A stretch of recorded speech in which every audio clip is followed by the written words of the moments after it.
Amin Rahman never expected his arranged marriage to become the greatest test of his pride and prejudice. When his stunning bride Naomi hears his cruel words, their union begins in cold defiance. But will respect, and maybe even love, rise from betrayal? Before we get into the story, comment below where in the world you are watching from today. The morning sun streamed through the tall windows of the Rahman family mansion. Amin Rahman adjusted his gold cufflinks as he stared at his reflection in the mirror. At 28, he was handsome, wealthy, and about to be married to a woman he'd never met. "This is ridiculous," he muttered, running a hand through his dark hair. "I can't believe my parents are forcing me into this." His cousin, Tariq, lounged on a leather chair nearby, scrolling through his phone. "You know how it is, cousin. After that scandal with the model—" "What was her name?" "Sophia," Amin said sharply. "And it wasn't a scandal. The press just made it look that way." Tariq laughed. "Well, whatever it was, it embarrassed Uncle enough to speed up the marriage plans, family honor and all that." Amin turned away from the mirror with a scowl. The breakup with Sophia had been splashed across every tabloid in the country. Photos of her crying outside his apartment, claims that he'd promised marriage, and rumors about his playboy lifestyle had damaged his family's reputation. His father, the head of Rahman Industries, had summoned him to his office and given him an ultimatum: marry the daughter of his father's old friend, or lose his position in the company. "I don't even know anything about her," Amin complained. "Just that she's well-bred and respectable." "What does that even mean?" "It means she won't cause trouble," Tariq said with a shrug. "She'll be quiet, obedient, and give you beautiful children." Amin poured himself a drink and took a long sip. "Where is she from anyway?" "London, I think. Her family has business connections there." Amin nodded, his mind racing with possibilities. He'd always been attracted to a certain type of woman, sophisticated, glamorous, like Sophia. But he knew his father would never approve of another relationship like that.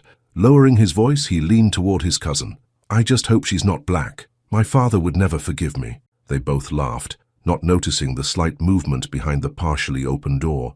In the guest suite on the other side of the mansion, Naomi Sinclair sat perfectly still on the edge of the bed. She'd been on her way to speak with the wedding coordinator when she'd overheard the conversation. The words hung in the air around her, suffocating and cruel. She looked at her reflection in the vanity mirror across the room, her deep brown skin, her carefully styled hair, the elegant features she'd inherited from her mother. A familiar pain settled in her chest, one she'd felt too many times before. "Miss Sinclair," a soft knock at the door interrupted her thoughts. "The stylist is here for your final fitting." Naomi took a deep breath and straightened her shoulders. Send her in.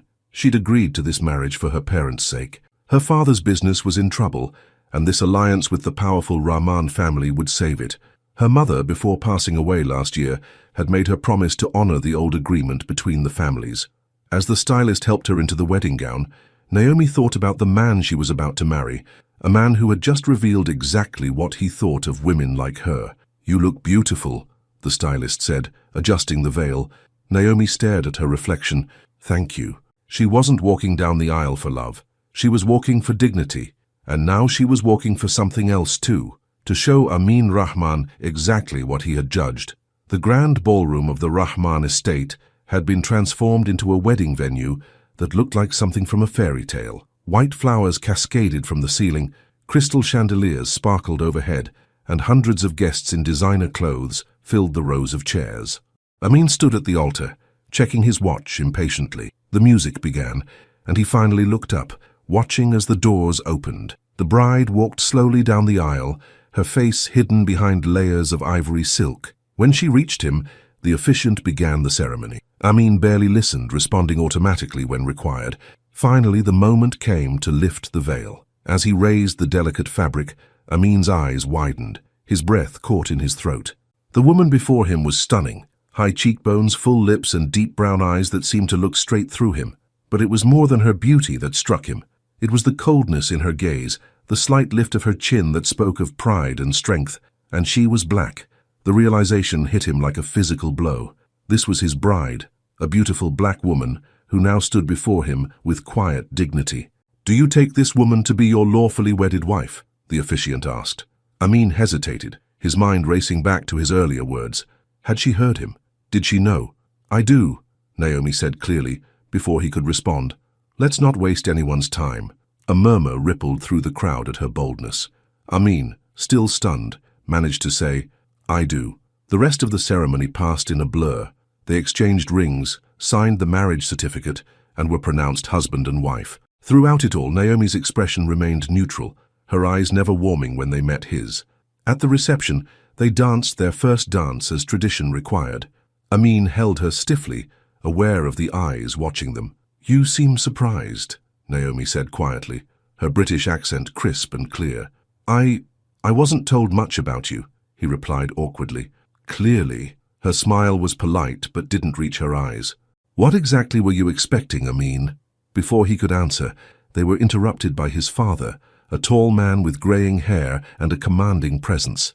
"My son and his beautiful bride," he said, clasping Naomi's hand warmly. "Welcome to our family, my dear. Your father speaks so highly of you. Oxford-educated, fluent in multiple languages, and now the perfect addition to our family." Naomi smiled graciously. "Thank you, Mr. Rahman. Your hospitality has been wonderful." Amin watched the exchange with growing unease. His father clearly approved of Naomi, which made his own earlier words even more shameful. The reception continued, a lavish affair with the finest food, music, and entertainment. Amin and Naomi played their parts perfectly, smiling for photos, accepting congratulations, and acting like the happy couple everyone expected them to be.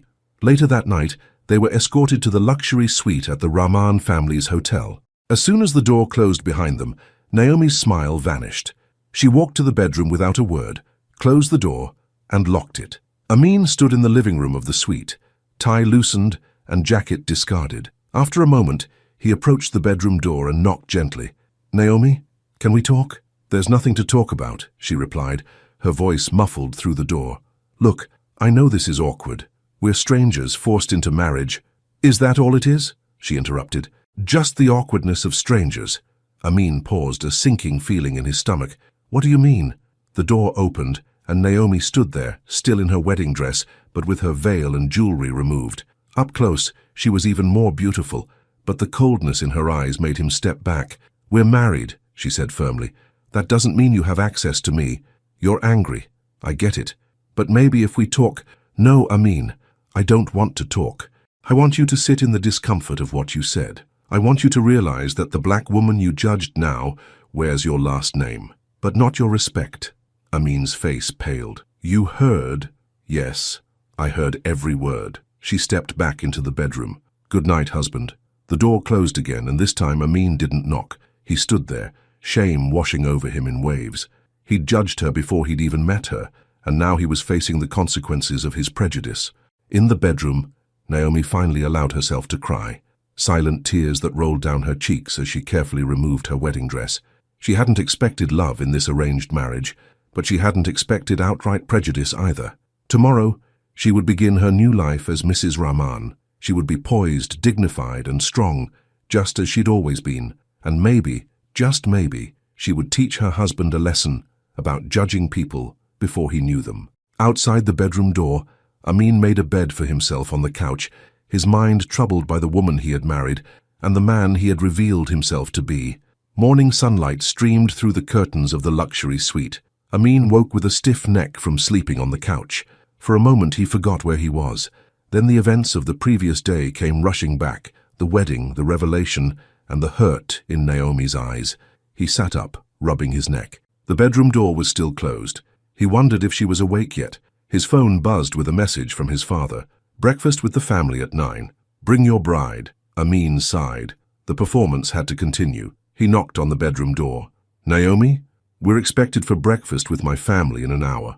After a moment, the door opened. Naomi stood there, already dressed in an elegant cream-colored dress, her hair pulled back in a neat bun. If she'd been crying the night before, there was no sign of it now. "I'll be ready in 15 minutes, she said coolly, closing the door again. Amin showered and dressed quickly. When he emerged from the bathroom, Naomi was waiting in the living room, scrolling through her phone. "Listen, about last night," he began. "We don't need to discuss it," she cut him off. "We have roles to play. I understand mine perfectly." "And what is that?" he asked. "The dutiful wife in public." "Nothing more, nothing less." She stood up, smoothing her dress. "Shall we go? We shouldn't keep your family waiting." The Rahman family mansion was buzzing with activity when they arrived. Servants moved efficiently around the large dining room, setting out platters of food. Amin's parents sat at the head of the table, and his 3 sisters were already seated, whispering among themselves. "Ah, the newlyweds!" Amin's father, Ibrahim, boomed. "Come sit. We were just talking about your honeymoon plans." "Honeymoon?" Amin asked, pulling out a chair for Naomi. "Yes, of course," his mother, Layla, said. "We've arranged for you to spend 2 weeks at our villa in the Maldives. You leave tomorrow." Naomi's expression didn't change, but Amin noticed her fingers tighten slightly around her water glass. "That's very generous," she said politely. "Thank you." "It's the least we could do," Ibrahim said. "After all, you two didn't have much time to get to know each other before the wedding." Amin's youngest sister, Yasmin, leaned forward eagerly. "Naomi, tell us about yourself. Amin has been so mysterious about you." "There's not much to tell," Naomi replied with a practiced smile. "I grew up in London. My father is in international finance, and my mother was a professor of literature before she passed away last year." "I'm so sorry about your mother," Layla said, reaching across to pat Naomi's hand. "I understand she and your father had a love match, quite unusual for their generation." Naomi nodded. "Yes, they met at university. My father always said he knew she was the one from the moment he saw her." "How romantic," Yasmin sighed. "And what about you two?" Ibrahim asked, looking between Amin and Naomi. "First impressions?" Under the table, Naomi's foot pressed down on Amin's, a silent warning. "I was speechless when I saw her," Amin said carefully. "She wasn't what I expected." "I'm sure I wasn't," Naomi added, with a sweet smile that didn't reach her eyes. The conversation moved on to business matters and family gossip. Naomi participated when required, her responses always polite and measured. To anyone watching, she appeared to be the perfect bride, gracious, intelligent, and attentive. After breakfast, Amin's mother pulled him aside while Naomi was being shown around the gardens by his sisters. "She's lovely, Amin," Layla said. "Her family might not be as wealthy as they once were, but she has class and education. Your father made a good choice." "You knew?" Amin asked. "You knew what she looked like before the wedding?" His mother raised an eyebrow. "Of course we did. Does it matter?" Amin thought about his careless words to his cousin. "No, it doesn't matter. I was just surprised, that's all." "Your grandmother is asking for you both," Layla said, changing the subject. "She's having a good day and wants to meet your new wife." Amin's grandmother, Fatima, was the family matriarch, a strong-willed woman who had helped build Rahman Industries alongside her late husband. Now in her 80s and battling heart disease, she rarely left her suite of rooms in the east wing of the mansion. When Amin and Naomi entered her sitting room, the old woman was propped up in a chair by the window, a shawl around her shoulders despite the warm day. "So this is the bride," she said in Arabic, her voice surprisingly strong. "Come closer. Let me see you properly." Naomi approached and, to Amin's astonishment, replied in perfect Arabic, "It's an honor to meet you, Grandmother Fatima. I've heard many wonderful things about you." The old woman's face lit up. "So you speak our language. Sit beside me." Naomi took the chair next to Fatima, who immediately took her hand. "Such a beautiful girl," she said, still in Arabic. "And smart too, I can tell. These Rahman men need smart women to keep them in line." Naomi smiled, a genuine smile this time. "I'll do my best." "Tell me about your family," Fatima said. "Your mother was from the Caribbean, yes?" "Jamaica," Naomi confirmed. "Her parents moved to London before she was born." Amin watched fascinated as his grandmother and Naomi chatted easily in Arabic. Naomi seemed transformed, animated and warm in a way he hadn't seen before. She spoke of her mother with obvious love, describing her academic career and her passion for literature. "She sounds like a remarkable woman," Fatima said. "You must miss her terribly." "Every day," Naomi admitted. She wanted this marriage. She believed in honoring old promises. Fatima nodded approvingly. "A woman of principle. I like that." She turned to Amin, who had been silent throughout the exchange. "You better treat this one right, grandson. She's worth 10 of that model you were wasting time with." Amin felt his face grow hot. "Yes, grandmother." When they left Fatima's rooms an hour later, Amin turned to Naomi. "You never mentioned you speak Arabic." "You never asked," she replied simply. "I speak 6 languages: Arabic, French, Spanish, Italian, Mandarin, and of course, English." "6 languages?" he repeated, impressed despite himself. "My mother believed in education, and languages open doors." She glanced at her watch. "I need to call my father, if you'll excuse me." Before he could respond, she walked away, leaving him to wonder what other surprises his new wife might have in store. The Rahman family villa in the Maldives was a paradise of white sand beaches and crystal-clear water. It was also the perfect place for a romantic honeymoon, which made it especially awkward for a couple who were barely speaking to each other. Naomi and Amin settled into a routine of polite distance. They had separate bedrooms in the spacious villa, ate meals together in stilted silence, and spent most of their days apart. Naomi reading on the beach or swimming, Amin working remotely or making business calls. On the fourth day, Amin found Naomi sitting on the deck, a sketch pad in her lap. Curious, he approached quietly. Over her shoulder, he could see she was drawing what looked like a building design. "That's impressive," he said. "I didn't know you were an architect." Naomi closed the sketchbook quickly. "I'm not. It's just a hobby." "May I?" he asked, gesturing to the seat across from her. After a moment's hesitation, she nodded. "We've been married for almost a week, and I hardly know anything about you," Amin said as he sat down. "That's usually how arranged marriages work," Naomi replied dryly. "It doesn't have to be that way." He leaned forward. "Look, I know I hurt you. What I said was ignorant and prejudiced. I'm sorry." Naomi studied him, her expression unreadable. "Why did you say it?" Amin looked away, out at the ocean. "I don't know. It was a stupid joke. I didn't mean it. Didn't you?" Her voice was calm, but her eyes were challenging. "You laughed." "I was nervous about the wedding," he admitted. "I was lashing out, trying to sound tough to my cousin. It was wrong." "Yes, it was." She opened her sketchbook again. "These are housing designs for refugees. Your family's foundation funds several projects in Jordan, but the current designs aren't practical for the climate or the needs of the families." Surprised by the change of subject, Amin looked at the drawings. They were detailed and thoughtful, with notes about sustainable materials and energy efficiency. "You've done research on this," he said. "I have 2 degrees, international relations and urban planning." She turned the page to show more designs. "These communities need more than just shelter. They need spaces for children to play, for families to gather, for life to continue with dignity." Amin listened as she explained her ideas, struck by her passion and knowledge. This was a side of Naomi he hadn't seen before, confident, informed, and deeply caring. "These are brilliant," he said when she finished. "Would you consider presenting them to the foundation board? I sit on it, along with my father and sisters." Naomi looked surprised. "You'd want me to do that?" "Absolutely. These designs could make a real difference." For the first time since their wedding, something like warmth flickered in her eyes. "I'd like that." That evening, they had dinner together on the beach. The staff had set up a table with candles, and the setting sun painted the sky in shades of orange and pink. It was undeniably romantic, but the mood between them was more companionable than tense. "Tell me about your work," Naomi said as they ate. "Your real work, not just the title your father gave you." Amin smiled ruefully. "Is it that obvious? You make a lot of calls for someone who's supposed to be on his honeymoon." He explained his role in expanding Rahman Industries' technology division, his passion for innovation, and his struggle to prove himself as more than just the boss's son. "My father built this company from nothing," he said. "He expects me to be exactly like him, but I have different ideas about where we should be heading." "Have you told him?" "I've tried. He doesn't listen." Amin took a sip of his wine. "What about you? What did you do in London before all this?"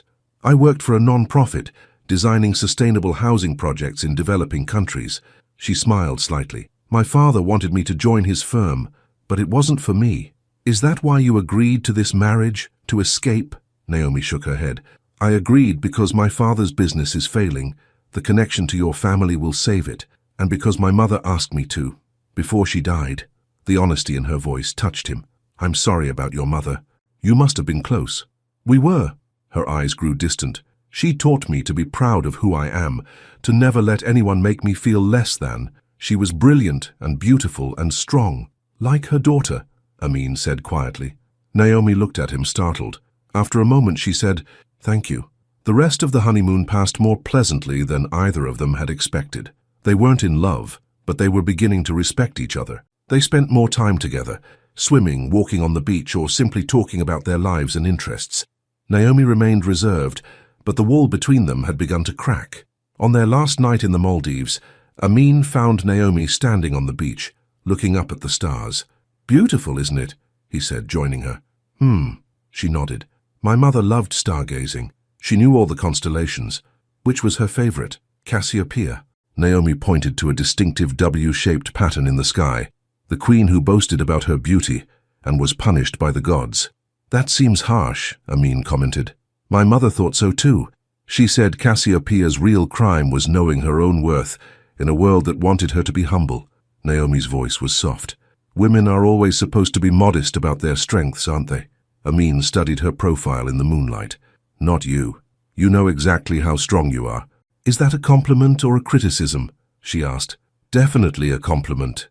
He hesitated, then added, Naomi, when we go back, I'd like us to really try to make this work. She turned to face him. Why? Because you've discovered I'm not just some black girl your father forced you to marry.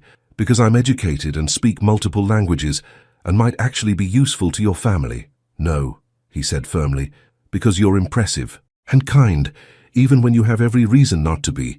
Because I want to be worthy of the woman I married. Naomi didn't respond immediately. Finally, she said, I'm not ready to forgive you yet, but I'm willing to try too. It wasn't love. It wasn't even close. But as they stood side by side under the stars, it felt like the beginning of something that might, someday, become real. When they returned to the city, Amin and Naomi moved into a penthouse apartment that his parents had purchased as a wedding gift. It was neutral territory, neither his space nor hers, but somewhere they could build their life together. Their days fell into a routine. Amin went to work at Rahman Industries, and Naomi began meeting with the family foundation, sharing her ideas for the refugee housing project. They had dinner together most evenings, sharing the events of their day. At night, they retreated to separate bedrooms, an arrangement neither mentioned but both accepted. 3 weeks after their return, Amin's father organized a banquet to officially welcome Naomi into the city's elite social circle. The event was held at the Rahman Industries headquarters, in a ballroom on the top floor with panoramic views of the city skyline. Naomi wore a stunning gold gown that complemented her dark skin. As they entered the ballroom, Amin felt a surge of pride. His wife was not only beautiful, but carried herself with a dignity that made heads turn. Everyone's staring, she murmured, as they made their way through the crowd. Because you're the most beautiful woman in the room, he replied honestly. The evening progressed smoothly. Naomi charmed Amin's business associates and their wives, discussing everything from politics to art with knowledge and grace. Amin found himself watching her from across the room, wondering how he could have been so blind to her worth. During dinner, they were seated at the head table with Amin's parents and several important guests, including Victor Wells, one of the company's biggest investors. So, Mrs. Rahman, Wells said, leaning toward Naomi, how are you finding married life? Quite a change from London, I imagine. It has its challenges and rewards, Naomi replied diplomatically. Like any major life change. Wells nodded, his eyes assessing her. Amin's always had diverse tastes in women, but marriage is different, isn't it? Needs someone suitable. Naomi's smile remained fixed, but Amin could see the tension in her shoulders. Suitable, she repeated. Oh, you know what I mean, Wells continued, his voice carrying just enough for those nearby to hear. Pretty, for a black girl. Exotic, even. No wonder Amin married you. A ripple of uncomfortable laughter went around the table. Naomi placed her napkin beside her plate and began to rise. Excuse me, she started, but Amin was already on his feet. Without thinking, he grabbed the microphone from the nearby podium and said clearly, I'd like to make an announcement. The room quieted, all eyes turning to him. Mr. Wells just made a comment about my wife, Amin said, his voice steady. He called her pretty for a black girl, so he suggested that's why I married her. Shocked murmurs spread through the crowd. Wells shifted uncomfortably in his seat. I want to set the record straight, Amin continued. That black girl is smarter, stronger, and more valuable than every man in this room combined, including me. Naomi stared at him, her eyes wide with surprise. My wife speaks 6 languages. She has 2 degrees. She designs housing projects that are changing lives. And yes, she's stunningly beautiful. Amin's eyes locked with Naomi's. I didn't deserve her when we married. I'm working every day to be worthy of her now. The room was completely silent. Then Ibrahim Rahman stood up and began to applaud, followed quickly by the rest of the guests. Victor Wells slumped in his chair, his face red with embarrassment. Naomi, her eyes bright with unshed tears, turned and walked quickly out of the ballroom. Amin handed the microphone to his father and followed her. He found her in a quiet corridor looking out at the city lights. Naomi, he said softly, When she turned, he saw the tears streaming down her face. But these weren't tears of humiliation or anger. They were tears of exhaustion, the kind that come after years of fighting to be seen, to be respected, to be valued. "You didn't have to do that," she said. "Yes, I did." He took a step toward her. "Everything I said was true." She shook her head. "Do you know how tired I am? How exhausting it is to always have to prove my worth? To be exceptional just to be treated with basic respect." Amin's heart ached at the pain in her voice. He wanted to hold her, to comfort her, but he wasn't sure if she would welcome his touch. "I'm sorry," he said, knowing the words were inadequate. "Not just for tonight, for everything, for being part of that problem." Naomi wiped her tears away. "I've never let anyone see me cry like this. Not since I was a child." "Thank you for trusting me with your tears," he said softly. She looked at him, really looked at him, as if seeing him clearly for the first time. "I want to go home." Amin nodded. "I'll get our car." That night, in the quiet of their apartment, something shifted between them. The wall that had separated them since their wedding night didn't exactly come down, but a door appeared, a possibility of something more than the polite arrangement they'd settled into.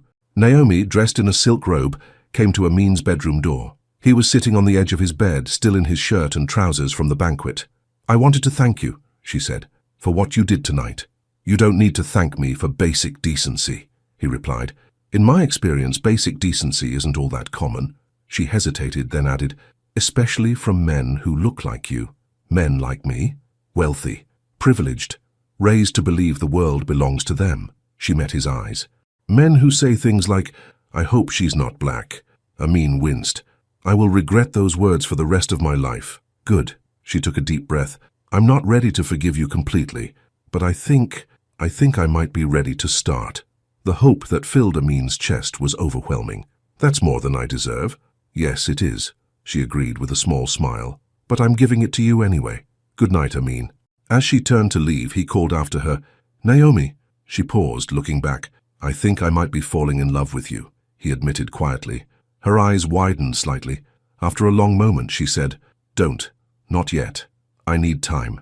"I have all the time in the world," he promised, "and I'll wait for as long as you need." She nodded once, then disappeared down the hallway to her own room, leaving Amin with a strange mixture of hope and fear. He had hurt her deeply, and he knew that trust, once broken, was not easily repaired. But for the first time since their wedding, he believed they might have a chance at something real, something that began with respect and might someday grow into love. The weeks following the banquet brought subtle changes to Amin and Naomi's relationship. They still maintained separate bedrooms, but the invisible wall between them had thinned. They shared meals, conversations, and occasionally, laughter. Naomi's work with the Rahman Foundation was going well. Her refugee housing designs had been approved, and construction was set to begin in Jordan within the month. Amin had supported her throughout the process, attending meetings with her and making sure the board took her ideas seriously. One evening, Amin came home to find Naomi in the living room, surrounded by papers and looking frustrated. "What's wrong?" he asked, loosening his tie and sitting across from her. "Budget issues with the housing project," she sighed. "The board approved less money than we need for the full design." Amin frowned. "That doesn't make sense. I was at the meeting when they approved the budget." "Well, someone changed their mind." She handed him a memo.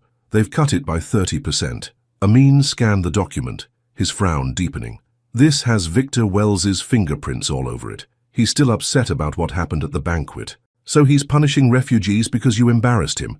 Naomi shook her head in disgust. "That's petty and cruel." "I'll talk to my father," Amin promised. "We'll get the full funding restored." "Thank you." She gave him a tired smile. "How was your day?" "Actually, I have some news." He hesitated, then continued. "My father is sending me to Dubai next week to oversee the merger with Alwan Tech. I'll be gone for 2 weeks. "Oh," Naomi tried to hide her disappointment. They had been making progress, and 2 weeks felt like a long time. "That's a big opportunity." "It is." Amin leaned forward. "I'd like you to come with me." Naomi looked surprised. "To Dubai? What about the housing project?" "You can work remotely, and we can fly back for any critical meetings." He smiled. "Besides, it would be nice to have you there. The Alwan family will be hosting several events, and having my brilliant wife by my side would be a significant advantage." "So I'd be there as your trophy wife?" she asked, but her tone was teasing rather than angry. "You'd be there as my partner," he corrected. "Someone I respect and value, whose insights I trust." Naomi considered for a moment. I'll need to rearrange some meetings, but yes, I'd like to come. The smile that lit up Amin's face made her heart skip a beat, a reaction she wasn't entirely prepared for. Dubai welcomed them with its distinctive skyline of futuristic buildings against the desert landscape. The Rahman family owned a luxury apartment in one of the tallest towers, with floor-to-ceiling windows offering breathtaking views of the city and the Arabian Gulf beyond. "This is stunning," Naomi said as they entered the apartment. "My father bought it 5 years ago when we started expanding into the UAE market," Amin explained. "He rarely uses it, though."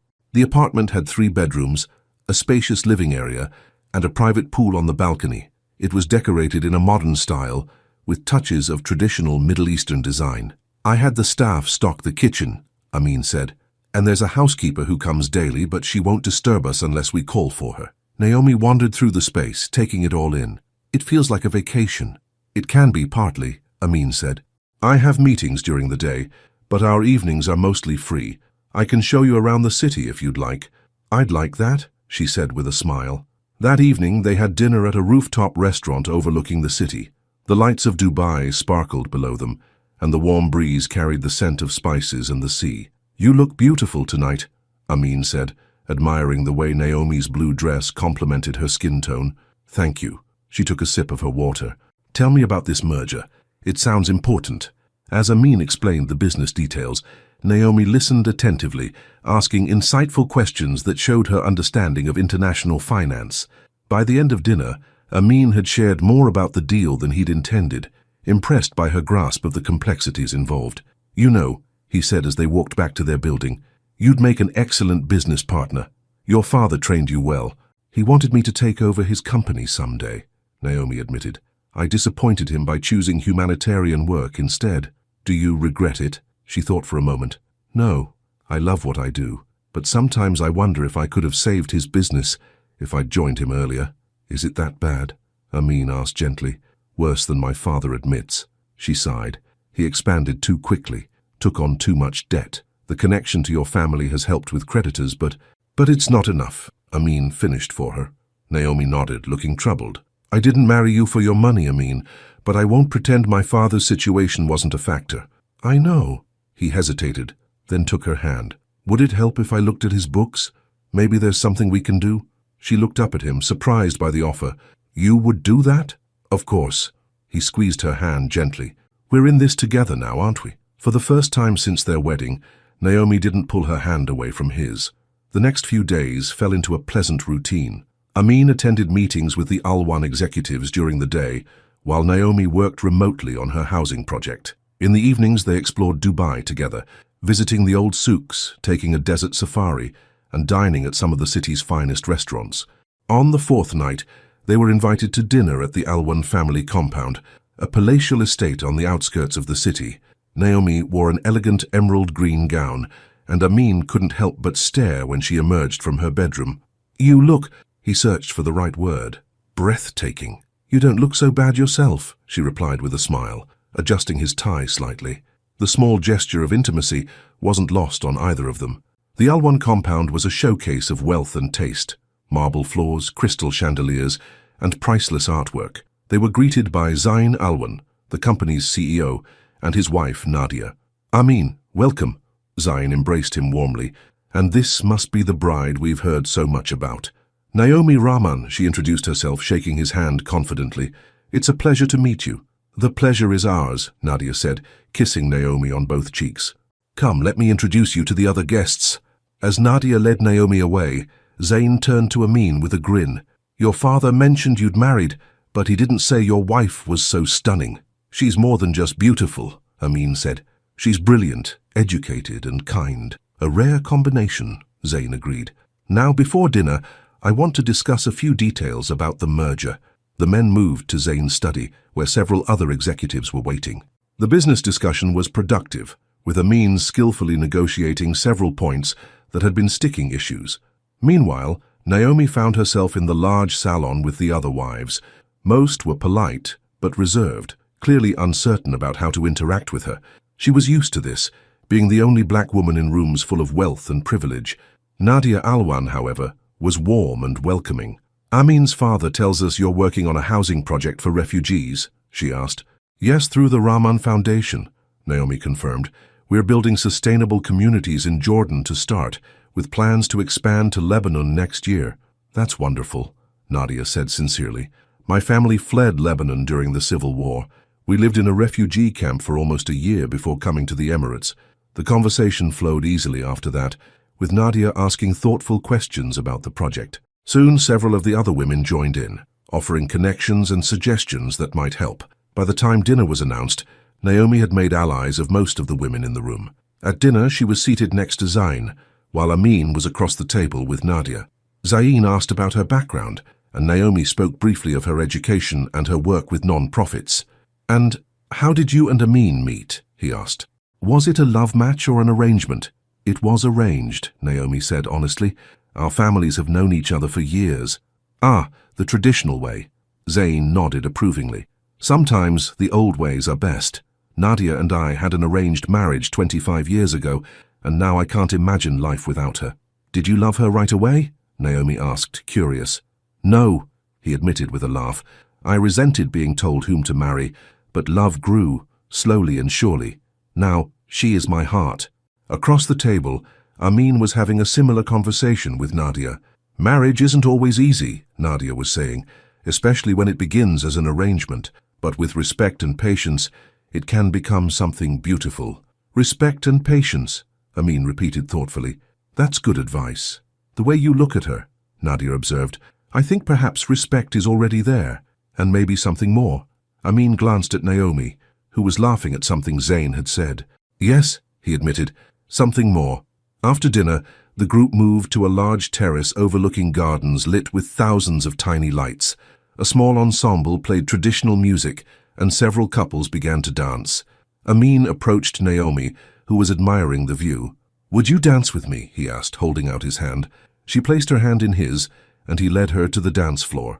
As they moved together to the music, Amin was conscious of how perfectly she fit in his arms, how naturally they moved together. "You've impressed everyone tonight," he told her. "Zain couldn't stop talking about how intelligent and charming you are." "His wife is lovely," Naomi replied. "She's offered to introduce me to some people who might help with the refugee project." "See? You're not just here as my trophy wife." She laughed softly. "I never thought I would be." As the music slowed, Amin pulled her a little closer. "Naomi, Mr. Rahman?" A waiter appeared at his elbow. "There's an urgent call for you from your father." Amin frowned. "Excuse me," he said to Naomi. "I'll be right back." He followed the waiter inside to a private room where a phone waited. "Father, is everything all right?" Ibrahim Rahman's voice was tense. "Amin, there's been a development. Victor Wells has made a move against us. He's trying to block the Alwan merger." "What? How?" "He's offering them a better deal through his own company, and he's spreading rumors about our financial stability." "That's ridiculous," Amin said. "Rahman Industries is solid." "Yes, but Wells has influence. He's telling people that our recent family choices indicate poor judgment." Amin's jaw tightened. "He's using my marriage to Naomi against us." "I'm afraid so," Ibrahim confirmed. "Son, I need you to come home. We need to handle this together." "I'll book the first flight tomorrow," Amin promised. When he returned to the terrace, Naomi immediately sensed something was wrong. "What is it?" she asked. "We need to go back," he said quietly.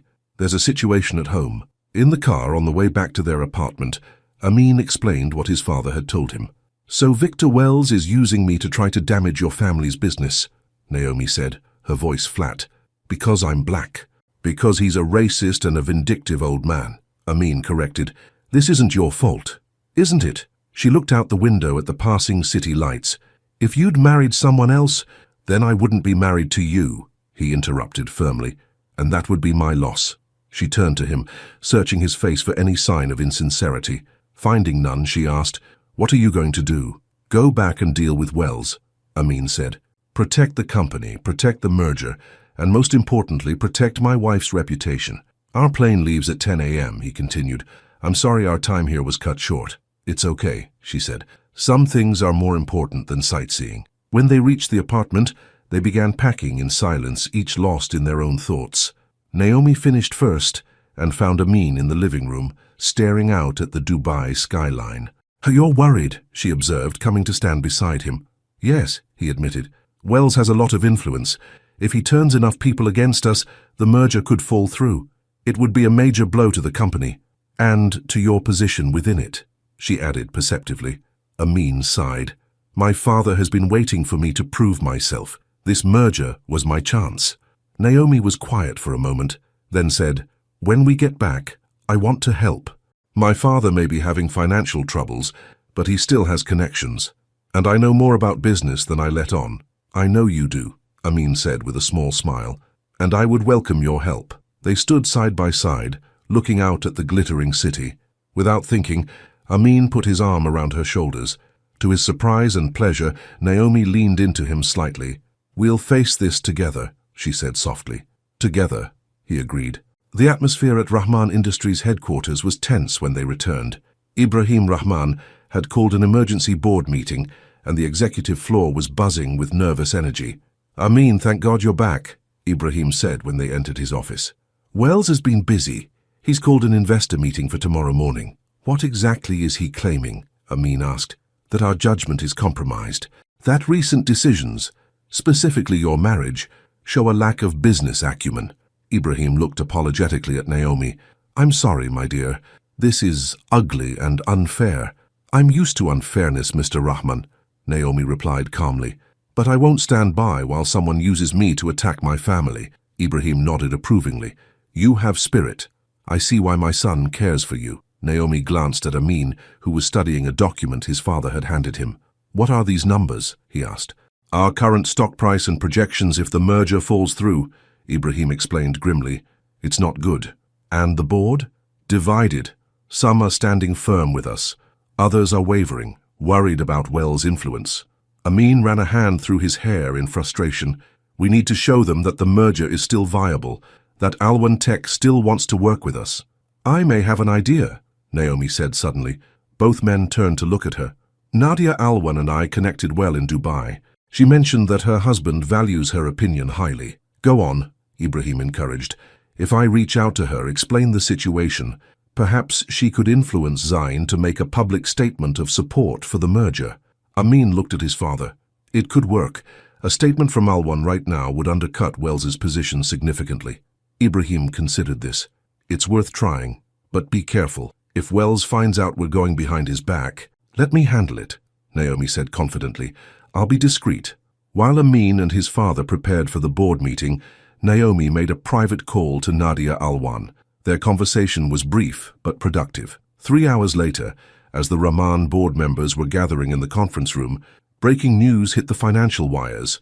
Alwan Tech CEO reaffirms commitment to Rahman merger, cites unshakable trust in Rahman leadership.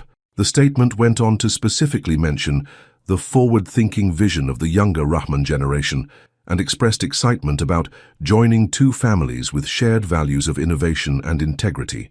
The timing couldn't have been better. As Ibrahim called the meeting to order, the news was already spreading through the company. Board members who had been wavering suddenly found their confidence restored. Amin caught Naomi's eye across the room and mouthed, "Thank you." She simply nodded, a small smile playing at her lips. The meeting went smoothly, with Ibrahim and Amin presenting a united front against the external threat. By the end, the board had unanimously voted to proceed with the merger and to issue a statement condemning the baseless rumors about the company's stability. As the board members filed out, Victor Wells stayed behind, his face rigid with anger. "This isn't over, Ibrahim," he said coldly. "Your son's choices will come back to haunt this company." Before Ibrahim could respond, Naomi stepped forward. "Mr. Wells," she said, her voice perfectly controlled, "it seems to me that the only choice being questioned here is your choice to use prejudice as a business tactic." Wells turned to her, eyes narrowing. "You don't belong in this room, girl."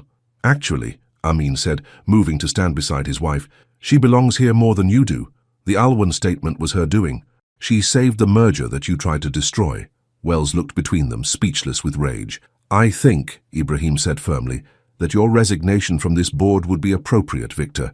Effective immediately." "You can't force me out," Wells sputtered. "I have shares." "Not as many as we do," Ibrahim countered, "and I'm sure the other board members would agree that your recent actions constitute a breach of fiduciary duty." Wells glared at each of them in turn, then stormed out without another word. When he was gone, Ibrahim turned to Naomi with newfound respect. "That was impressive, my dear. Not many people would have the courage to stand up to Victor Wells. Not many people have had to develop the kind of strength your daughter-in-law has," Amin said proudly. Naomi looked surprised at his defense of her, then pleased. "Thank you, both of you. But this was a team effort." Ibrahim smiled. "Indeed it was. And I think this calls for a celebration. Dinner at my house tonight?" After Ibrahim left to make arrangements, Amin turned to Naomi. "You were amazing today. It felt good," she admitted. "Using my business knowledge again. Standing up for something important. You miss it, don't you? The business world?" She considered this. "Parts of it. The strategy, the problem-solving, but not the cutthroat aspects." "What if," Amin said slowly, "you could have both, your humanitarian work and a role in the business?" "What do you mean?" "I've been thinking about expanding Rahman Industries' social responsibility division, making it more than just a tax write-off, real impact, real change." His eyes lit up with enthusiasm. "Who better to lead that than someone with your unique combination of business acumen and humanitarian vision?" Naomi stared at him. "You're offering me a job?" "I'm offering you a partnership," he corrected, "in business and in life." The words hung between them, full of meaning beyond the immediate conversation. Naomi didn't respond right away, taking in the implications of what he was suggesting. "You don't have to answer now," Amin said, suddenly uncertain. "It was just an idea." "It's a good idea," she said finally. "But Amin, are you sure? This isn't just about making me feel included because of what happened with Wells." "No," he said firmly. "This is about recognizing your value, your talents, your heart." She studied him for a long moment, then nodded. "Then yes, I'd like to think about it, about all of it." As they left the office together, something had shifted between them again. The crisis had brought them closer, showing each of them strengths in the other they hadn't fully appreciated before. That night, at Ibrahim's house, the family celebrated their victory over Wells with good food and better company. Amin watched as Naomi chatted easily with his sisters, laughed with his father, and gently held his grandmother's hand as the old woman told stories of the early days of Rahman Industries. She belonged here, he realized, not because she was his wife, but because she had earned her place through her own merits. And somewhere along the way, as he watched her across the dinner table, Amin realized something else. He was falling in love with the woman he had married, not because of duty or arrangement or even guilt, but because of who she was. Strong, brilliant and kind, despite every reason not to be. The question now was whether she could ever truly love him back after the way their marriage had begun. The weeks following the confrontation with Victor Wells brought more changes to Amin and Naomi's relationship. The victory had bonded them, creating a foundation of mutual respect and admiration. Naomi had begun considering Amin's proposal to lead Rahman Industries' new social responsibility division, even sketching out potential initiatives and goals. At home, they had settled into a comfortable routine. They still maintained separate bedrooms, but they spent most evenings together, talking, watching movies, or simply enjoying each other's company in companionable silence. They were friends now, perhaps even partners, but Naomi still held part of herself back. One evening, as they sat on the balcony of their penthouse watching the sunset, Amin noticed Naomi checking her phone repeatedly, her brow furrowed with worry. "Is everything okay?" he asked. She sighed. "It's my father. He's not answering my calls, and his assistant is being evasive about where he is." "That's not like him, is it?" "No," she shook her head. "We talk at least twice a week, and he always picks up or calls back quickly." "When did you last hear from him?" 3 days ago. He seemed off, distracted." She bit her lip. "I'm worried, Amin. Would you like to go to London to check on him?" Amin suggested. "We could leave tomorrow." Naomi looked at him gratefully. "You'd come with me?" "Of course, we're in this together, remember?" The next day they boarded the Rahman family's private jet to London. Naomi was quiet during the flight, her mind clearly preoccupied with worry about her father. Amin gave her space, working on his laptop but staying close in case she needed him. When they arrived in London, they went directly to Robert Sinclair's townhouse in Kensington. The house was dark, with no answer to their knocking. "He should be home," Naomi said, growing more concerned. "Let me try my key." The door opened to a silent house. Everything was in its place, but there was a feeling of emptiness that made Naomi's stomach tighten with anxiety. "Dad?" she called, moving through the rooms. "Are you here?" Amin followed her, taking in the tasteful decor, a blend of traditional English style and Caribbean influences. Family photos lined the hallway, showing a younger Naomi with her parents. Her mother had been beautiful, with the same proud bearing and kind eyes that Naomi had inherited. His study, Naomi said suddenly. If he left any clues about where he might be, they'd be there. The study was a warm room, lined with bookshelves and dominated by a large mahogany desk. Naomi went straight to it, searching through papers while Amin respectfully hung back by the door. "Oh no," she whispered, holding a letter. "No, no, no." "What is it?" Amin asked, moving to her side. "It's from the bank. They're foreclosing on the house." Her hands trembled as she continued reading. "And there's more. Notices about loan defaults, asset seizures." She looked up at Amin, her eyes wide with shock. "It's all gone. Everything. Your father's business? Everything. The business, this house, his investments." She sank into the desk chair. "Why didn't he tell me it was this bad?" "Pride, probably," Amin said gently. "He didn't want you to worry." "But where is he?" Naomi stood up again, searching the desk more frantically now. "He wouldn't just disappear." Her hand stopped on a small envelope with her name written on it. She opened it with shaking fingers and read the note inside. "He's gone to Jamaica," she said, her voice hollow. "To our family's old property there. He says he's sorry for not being strong enough, for letting down the family legacy." She looked up at Amin, tears in her eyes. "He says he's a failure." "He's not a failure," Amin said firmly. "He's just a man who ran into trouble. We'll help him, Naomi. We'll fix this." "How?" she asked, the despair in her voice breaking his heart. "It sounds like there's nothing left to fix." "There's always a way." He took her hands in his. "Do you trust me?" She looked into his eyes for a long moment. "Yes," she said finally. "I do. Then let's go to Jamaica and bring your father home." The small coastal town in Jamaica, where Naomi's mother had grown up, was a world away from the luxury they were accustomed to. Colorful houses lined the streets, and the air was filled with the scent of the sea and spices from nearby food stalls. Naomi directed their rental car down a winding road that led away from town toward the hills overlooking the ocean. The property that had been in her mother's family for generations was a modest plantation house with wraparound porches and faded blue shutters. "I spent summers here as a child," Naomi said as they approached. "My mother loved this place. She always said it was where her soul felt most at home." They found Robert Sinclair sitting on the back porch, staring out at the ocean. He was a tall, distinguished man in his 60s, but now he looked smaller somehow, defeated. "Daddy?" Naomi called softly. He turned, surprise and then shame crossing his face. "Naomi? What are you doing here?" "Looking for you." She rushed to him, embracing him tightly. "Why didn't you tell me how bad things were?" "I didn't want to burden you," he said, his voice rough with emotion. "You've done enough marrying into the Rahman family to help me. I couldn't ask for more." "You're my father," she said fiercely. "You don't have to ask." Robert's eyes moved to Amin, who stood respectfully at a distance. "You brought your husband. He insisted on coming," Naomi said. "He wants to help." "I don't need charity from the Rahmans," Robert said, a flash of pride crossing his face. "It's not charity, Mr. Sinclair," Amin said, stepping forward. "It's family. You're my father-in-law, and Naomi is my wife. Your troubles are our troubles." Robert studied the young man before him. "For you care for my daughter?" "Very much," Amin said simply. Something in his tone made Naomi look at him sharply, but Amin's focus was on her father. "Mr. Sinclair, I'd like to look at your business situation," he continued. "There may be options you haven't considered." "There are no options left," Robert said heavily. "I've tried everything. The company is bankrupt. The creditors have taken everything." "Let me see for myself," Amin persisted. "I've been dealing with difficult business situations my entire life. Sometimes an outside perspective helps."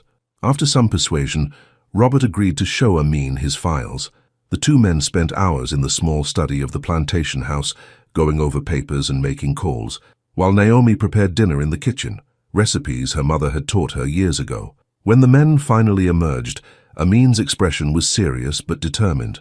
"It's bad," he admitted when Naomi looked at him questioningly, "but not unfixable." Over dinner, Amin outlined his plan. "The core business is still viable," he explained. "The problem was overexpansion and some unfortunately timed investments. If we streamline operations, focus on the most profitable divisions, and negotiate with the primary creditors, we can save the company." "And how would we finance this recovery?" Robert asked skeptically. "I'll invest personally," Amin said. "Not Rahman Industries, me as a partner, not a savior." "Why would you do that?" Robert asked. Amin glanced at Naomi, then back to her father. "Because I believe in the company's potential. And because it matters to the woman I love. The word hung in the air. Love. He had said it before, in a moment of vulnerability after the banquet, but this was different. This was a declaration, simple and sincere. Naomi looked at him, her eyes wide. The way he said it, so matter-of-factly, yet with such certainty, made her heart race. "You love her?" Robert asked, his gaze sharp. "Yes, sir, I do." Amin met his eyes steadily. "I didn't when we married. I was ignorant and prejudiced. But I've come to know your daughter, her strength, her intelligence, her heart, and I love her for exactly who she is." Robert turned to Naomi. "And you, my girl, how do you feel?" Naomi looked between the two men, emotion tightening her throat. I need some air." She stood abruptly and walked out onto the porch. The night air was warm, carrying the scent of the sea and the flowers that grew wild around the house. Naomi leaned against the railing, trying to make sense of the feelings swirling inside her. Did she love Amin? She respected him now, admired his determination to be better than his initial prejudice. She enjoyed his company, valued his support. But love, after how their marriage had begun. She heard footsteps behind her, and knew it was Amin before he spoke. "I'm sorry," he said quietly. "I shouldn't have said that in front of your father. It put you in an awkward position." "Did you mean it?" she asked without turning around. "Every word." His voice was steady. "I love you, Naomi, but I don't expect you to say it back. I know I hurt you deeply, and trust, once broken, isn't easily repaired." She turned to face him then. In the soft light from the house, he looked vulnerable, more so than she had ever seen him. "Why now?" she asked. "Why tell me this now?" "Because seeing you here, in your mother's home, with your father, I realized that I want to be part of your family, not just have you as part of mine." He took a step closer. "I want to build something real with you, Naomi, not because of duty or arrangement, but because there's no one else I'd rather build a life with." Naomi felt tears prick her eyes. "I'm scared," she admitted. "Scared to trust this, to trust you completely." "I understand." He reached out slowly, giving her time to pull away, and brushed a tear from her cheek. "I'll spend every day trying to be worthy of your trust, for as long as it takes." She leaned into his touch just slightly. "What you're doing for my father, thank you. You don't need to thank me. Your family is my family now." They stood together in the warm night, not touching except for his hand on her cheek, but closer somehow than they had ever been. The next 2 weeks were a whirlwind of activity. Amin threw himself into saving Sinclair International, working closely with Robert to restructure the company. He made calls to business contacts, negotiated with creditors, and invested a significant amount of his personal wealth to stabilize the finances. Naomi worked alongside them, her business acumen proving invaluable. She knew the company inside and out, and her innovative ideas for future growth impressed both her father and her husband. "You should have been running this company years ago," Robert told her one evening as they reviewed the day's progress. "You have a gift for it." "I wanted to make my own path," she reminded him, "but I never stopped caring about what you built." "And now?" he asked. "What path do you see for yourself?" Naomi glanced at Amin, who was on the phone in the other room, deep in conversation with a potential investor. "I'm thinking about Amin's offer to lead Rahman Industries' social responsibility division. It would let me continue my humanitarian work, but with more resources, more impact. And personally," Robert pressed gently, "that young man loves you, Naomi. I can see it in everything he does." "I know," she said softly. "Do you love him?" She was quiet for a moment. "I'm getting there," she finally admitted. "More each day." By the end of the 2 weeks, they had accomplished what had seemed impossible. Sinclair International was stable, with a clear path forward. The London house had been saved, and Robert's reputation in business circles was on the mend. On their last night in Jamaica, Robert insisted on cooking a traditional Jamaican dinner to thank Amin for his help. The three of them ate on the porch, watching as the sun set over the ocean in a blaze of orange and pink. "I have something for you both," Robert said after dinner, disappearing into the house and returning with a small wooden box. This belonged to Naomi's mother. He opened the box to reveal a delicate gold bracelet set with small blue stones. This has been in her family for generations. She always wanted Naomi to have it when she found true love. He looked between them. "I think she would approve of giving it to you now." Naomi's eyes filled with tears as her father placed the bracelet in her hand. "Mom would have loved you," she told Amin softly. "She always said the measure of a person isn't never making mistakes, but how they make things right afterward." "She sounds like a wise woman," Amin said. "Like her daughter. Later, as they walked along the beach under the stars, Naomi wore the bracelet, the blue stones catching the moonlight. "We fly back tomorrow," Amin said. "Back to real life." "This feels real too," Naomi said, looking out at the waves. "Maybe more real than anything." Amin stopped walking and turned to face her. "Naomi, I know we started in the worst possible way. My ignorance, my prejudice. I'll always regret those words I said before our wedding." "I know you will," she said, "and that's why I can finally let them go." His eyes widened. "What are you saying?" "I'm saying that I forgive you, Amin." She took his hands in hers. "Not because what you said wasn't hurtful, but because you've shown me in so many ways that you're not that man anymore." "I'm not," he promised. "I never want to be that man again." "I know." She stepped closer to him. "And I'm saying that I love you too." The words once spoken felt right, as if they had been waiting inside her heart, growing stronger each day. Amin's face lit up with joy. "You love me?" "I do," she said, smiling through tears. "It happened so gradually that I almost didn't notice. But watching you these past weeks, how hard you've worked to help my father, how you've respected my heritage, my family's history, you've earned my heart. Amin Rahman." He pulled her into his arms then, holding her as if she were the most precious thing in the world. "I will spend every day making sure I deserve it." Their kiss was sweet and tender, full of promise and new beginnings. When they finally pulled apart, Naomi rested her head against his chest, listening to his heartbeat. "What happens now?" she asked. "Now we build our life together," Amin said.